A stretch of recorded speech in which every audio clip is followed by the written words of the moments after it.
Ce jour dédié pour la réussite dans tous les domaines de Yona ben Yitzhak, Bezrat Hashem.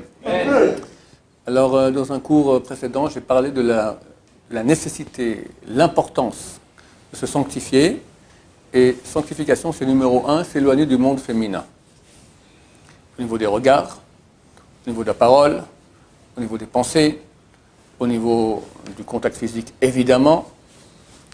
Et quelqu'un me pose la question, oui, mais à ce moment, on passe pour des illuminés, des extrémistes. Extrémistes. Que leur répondre? Aïe, aïe, aïe, aïe, aïe, aïe, aïe. La réponse, elle est hélas extrêmement facile. Mais il ne faut pas répondre. Et j'aurais bien voulu, bien sûr que tu réponds. Et comment tu vas répondre? La plus grande crise qu'il y a aujourd'hui dans le monde, c'est le problème du Shalom Bayit. Et très souvent à la source, il y a des fréquentations de l'homme plus souvent, mais de la femme aussi, d'autres femmes et d'autres hommes.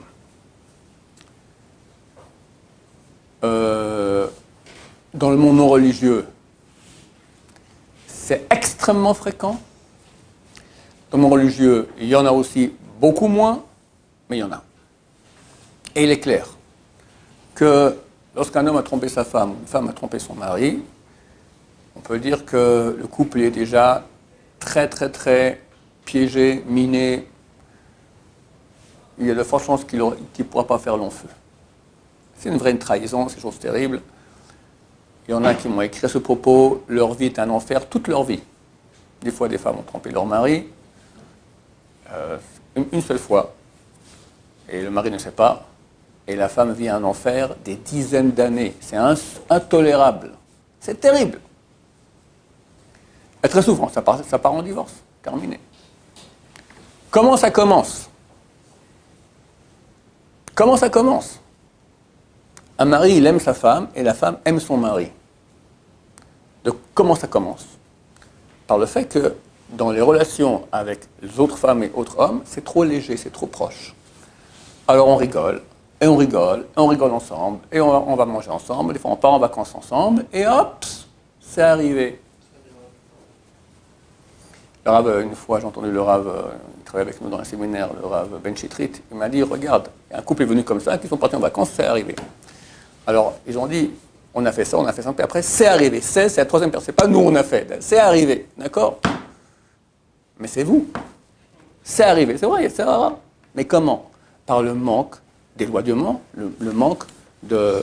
J'ai fait un cours qui s'appelle « On a pitié des enfants », où j'expliquais dans ce cours-là que tu as facilement dans le monde 2 milliards d'enfants malheureux comme tout, parce que leurs parents ont divorcé, ou ne s'entendent pas, et très souvent, il y a eu adultère.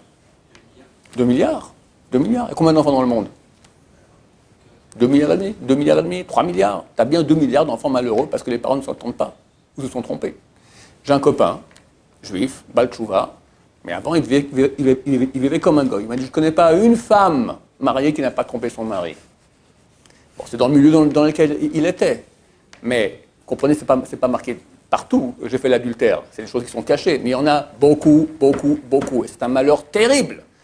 Qu'est-ce qui a provoqué ça? Qu'est-ce qui provoque 2 milliards et demi, ou 2 milliards, ou 3 milliards, peu importe, d'enfants malheureux quand ils voient que papa, il divorce de maman? Ou bien ils vivent ensemble, mais c'est la bagarre tous les jours à la maison. Il n'y a rien de plus malheureux pour un enfant. Pour lui, les piliers de sa vie, c'est papa et maman. Quand il voit ça qui s'écroule, mais c'est malheureux comme tout. Et l'enfant après. Alors, combien il faut suivre pour en faire quelqu'un de bien? Il tombe dans la drogue, et après il va réitérer les comportements qu'il a vus aussi quand il se marie. On est parti pour des générations de tordus. À cause de quoi?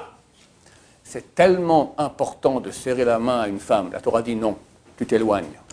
C'est tellement important dans un mariage qu'on puisse voir les femmes danser. Ça va, je n'ai pas couché avec elles. La Torah interdit. Ça va, j'ai regardé, je n'ai pas touché. La Torah interdit. Mais vous êtes des malades. Malades? Malades? Regarde ce qui se passe dans le monde. C'est de la cruauté. C'est tellement important de voir une femme danser dans le mariage. C'est tellement grave de mettre une mechitza, de mettre une paroi. Regarde ce qui se passe dans le monde, le manque d'éloignement, qu'est-ce que ça a fait? C'est cruel. Celui qui ne comprend pas ça, C'est un salaud cruel. Je pèse mes mots. Ah, ça t'est égal des milliards d'enfants qui souffrent, des couples qui pètent, des adultères. Mais monsieur le rabbin, vous êtes complètement fou. C'est pas parce que je regardais une femme que je couchais avec elle. Non, c'est vrai. Parmi toutes les centaines de personnes qui sont présentes, etc., on se rapproche. Il y a moins de frontières. Et à la fin, il y en a qui vont tomber. Pas toi, mais il y en a qui vont tomber. Et toi, ça t'est égal. Ça t'est égal. Tous ces enfants malheureux. C'est cruel. Alors, la Torah qui aime l'humanité, elle dit, on va mettre un éloignement entre les deux. Et comme ça, on va préserver. On va préserver qui est moins. Pas qui est pas du tout. Qui est moins. Dans le monde orthodoxe, tu as des adultères. Mais combien? Vous me direz, c'est caché. C'est vrai. Mais tu comprends que c'est beaucoup moins que dans le monde frai, non religieux. Dans le monde non religieux, on éduque à cela. J'avais vu un film quand j'étais encore non religieux, ici en Israël, j'avais peut-être 16 ans, 17 ans. C'était un film américain avec une grande actrice, d'accord? Elle est mariée à un général américain, très carré comme ça, et elle trompe son mari. Elle trompe son mari. Et puis avec un jeune garçon, tout ça, et le message du film, c'est bien. Faut pas être trop carré, il faut savoir être un peu plus cool, d'accord? C'était il y a 40 ans. Le message qu'on te véhicule. Avant, en France, il y a 60 ans, il y avait les pièces de théâtre. Ciel, mon mari. Vous avez jamais entendu ça, Ciel, mon mari? C'est un truc français, d'accord? Ça fait partie de l'éducation du monde non religieux. Ça fait partie. Il y en a énormément. Et ça tue toute la société, ça tue les enfants. Celui qui dit, moi, j'ai pas de problème avec cela, alors peut-être lui, d'abord, c'est pas certain, parce qu'un jour, il peut déraper et tomber. Mais le fait qu'il autorise cela pour des gens qui sont plus faibles, qui vont tomber, ça c'est criminel. Ça c'est criminel, oui. Ok, mais est-ce que si un homme s'éloigne au plus, il essaie de ne pas regarder les femmes, il essaie de ne pas discuter avec elle en rigolant, en tutoyant et tout ça, ça ne peut pas lui garantir que sa femme, elle va faire pareil. Ça garantit rien, mais ça te met dans un monde beaucoup plus protégé. C'est comme si maintenant tu rentres dans le département Corona de l'hôpital, d'accord? Tu mets un masque. C'est garanti que tu vas ne pas être contagié?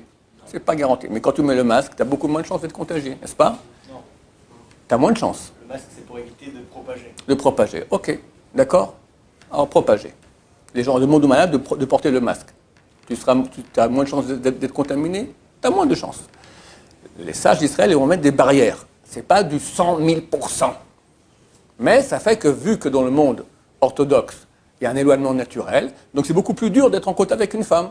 D'accord? Ça se passe, ça se fait beaucoup moins. Mais dans le monde fry, où les femmes vont habillées, à moitié pas habillées, et les garçons, ils rigolent avec elles, et ils font des blagues aussi, etc., bon, on tombe dans le panneau. Comme ça. Mais je veux dire, au niveau de sa femme, enfin, pas pour nous, mais... Alors je te dis que ta femme, elle est comme toi. Donc si tu fais attention, elle fera attention elle aussi. C'est tout, voilà. Donc est-ce que ça veut dire à 100 000%? Non. Mais ça veut dire que tu mets beaucoup plus de barrières. Elle a moins de chances de tomber, moins de chances d'être contagiée par le corona. Oui. Ça veut dire qu'il y avait une réponse contre les femmes qui disaient que extrémistes, qu'est-ce qu'on peut leur répondre aux gens comme ça? J'ai pitié des enfants. J'ai pitié des couples. J'ai pitié des gens qui, par bêtise, tombent dans le panneau qui est tellement grand et ça fait des malheurs tellement graves. On ne peut pas répondre et on se moque encore plus de nous si on leur dit ça. Tu dis, écoute, j'ai une réponse à te donner, mais si c'est pour rigoler, je n'ai pas de temps rigoler. C'est une réponse et on s'assied, je t'explique. Voilà. Elle dit non, ça va. S'il veut, tu l'expliques bien comme il faut.